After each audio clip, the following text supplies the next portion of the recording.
Bonjour et bienvenue au message lumière de la famille Myriam. Aujourd'hui, Jésus nous revient avec la parabole du semeur.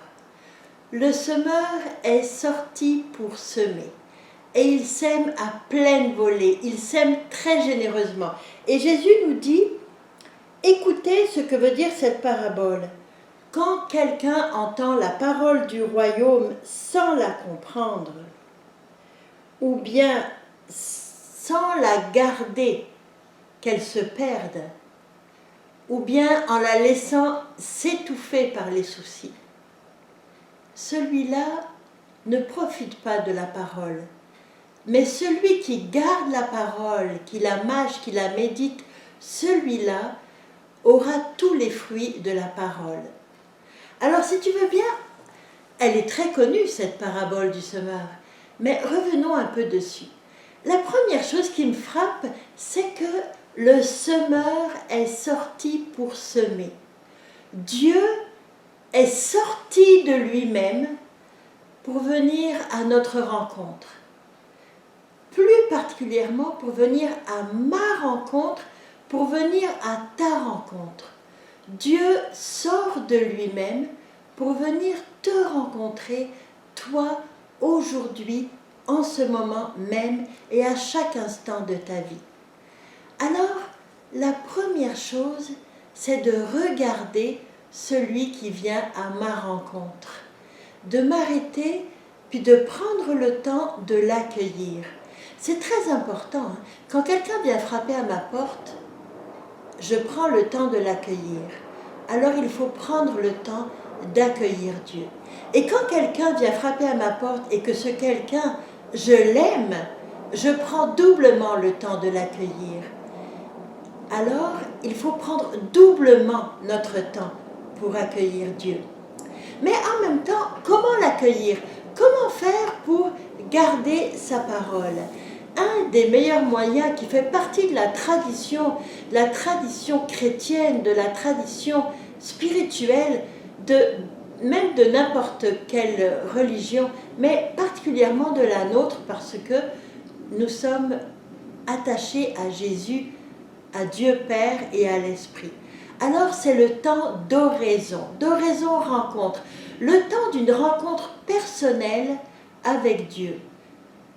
Un temps de rencontre pour parler, pour se connaître, pour parler, pour être transformé. Une rencontre où on n'en sort pas transformé, pas une rencontre qui a porté beaucoup de fruits, mais une rencontre qui nous a fait du bien, qui nous a fortifiés, qui nous a rendus plus joyeux, qui a été un lieu d'amour, alors c'est une rencontre qui a porté beaucoup de fruits. Alors, oraison, rencontre. Oraison, ça veut dire prière, ça veut dire parler avec Dieu. On n'accueille pas Dieu pour le mettre dans un coin. On accueille Dieu pour être avec lui, puis pour parler avec lui, pour l'écouter. Alors, je vais te partager ce temps d'oraison rencontre en 3 étapes. La première étape, c'est de l'accueillir, d'accueillir Dieu. L'accueillir dans sa parole. Accueillir la parole de Dieu, c'est Jésus. Alors accueillir Jésus dans sa parole, dans la parole de la Bible, dans la parole de l'événement, dans la parole d'une prière qui me remonte. Dieu me parle. Mais le meilleur lieu pour le rencontrer, c'est vraiment dans la Bible, dans sa parole, l'Ancien Testament, mais encore plus facilement le Nouveau Testament. Puis on écoute Jésus. Et Jésus va, par sa parole, évangéliser mon intelligence, mes sens. Jésus, de le regarder, de l'accueillir, de le contempler, ça va m'évangéliser. Évangéliser mon intelligence et mes sens. Qu'est-ce que ça veut dire évangéliser? Ça veut dire me faire voir les choses comme Dieu les voit. Me faire ressentir les choses comme Dieu les ressent. Me faire goûter, toucher à l'amour de Dieu pour toutes ses créatures et pour les trois personnes, entre les trois personnes de la Trinité. C'est ça, évangéliser mes sens, évangéliser mon intelligence. C'est apprendre à goûter, voir, sentir, juger, comprendre à la manière de Dieu.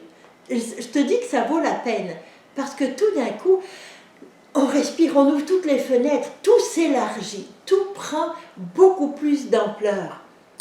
Alors, la plupart du temps, Jésus nous parle, puis nous on fait des efforts. On fait des efforts pour essayer de le comprendre, pour lui parler, pour l'accueillir. Mais ensuite, on passe à une deuxième étape. La deuxième étape, c'est simplement de regarder Jésus, puis on l'aime. On l'aime. Que donc, Jésus, que tu es beau dans telle attitude, que tu es bon dans ton regard. Comme j'aime te voir dans ta simplicité, dans ta relation avec le Père. Combien tu souris à tes apôtres, combien tu pardonnes, et on l'aime. Et en l'aimant, on évangélise notre affectivité. On n'aime plus avec un cœur qui est un peu rétréci, un peu rancunier, un peu fermé sur lui-même, mais on aime avec le cœur de Dieu. Notre cœur se dilate. Aimer Jésus pour aimer à la manière de Jésus. Ça, c'est la deuxième étape. Et l'Esprit va venir en nous. L'Esprit va venir prier en nous, va venir aimer en nous. L'Esprit vient au secours de tous nos efforts. Et la troisième étape, c'est de laisser passer Jésus à travers moi.